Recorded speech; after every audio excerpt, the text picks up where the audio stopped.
শ্রেষ্ঠ বলেছেন, তুমি যাকে আমার চেয়ে বেশি ভালোবাসবে আমি তাকেই তোমার থেকে দূরে নিয়ে যাব এবং তোমাকে একা করে রাখবো। তিনি আরো বলেছেন, কখনো বলবে না তুমি তাকে ছাড়া বাঁচবে না, তবে তাকে ছাড়া আমি তোমাকে বাঁচাবো এবং পিছনের অনুগত সব আবেগ পুড়িয়ে নিয়ে তোমাকে দিব্যি সামনে নিয়ে যাব। তুমি কি দেখো না, ঋতুরাও বদলে থাকে, ছায়া দেয় যে গাছটা শুকিয়ে গেছে। তোমাদের ধৈর্য হারিয়ে যায়, কিন্তু তোমার শ্রেষ্ঠা ধৈর্যশীল এবং পরম দয়ালু। সেই ঝরে যাওয়া পাতার ঢাল থেকে আবারও সবুজ পাতা গজায়।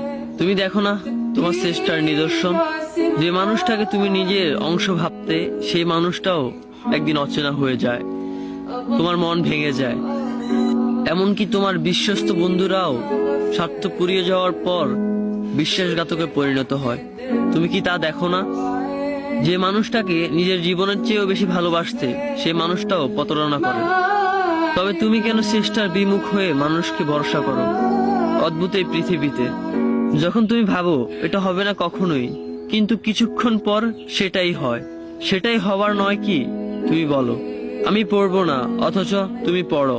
তুমি বলো আমি বিরক্ত হব না, অথচ রোজ তুমি বিরক্ত হও। এবং সবচেয়ে বিচিত্র বিষয় হলো, তুমি বলতে থাকো আমি মরে গেছি, অথচ তুমি বাঁচো।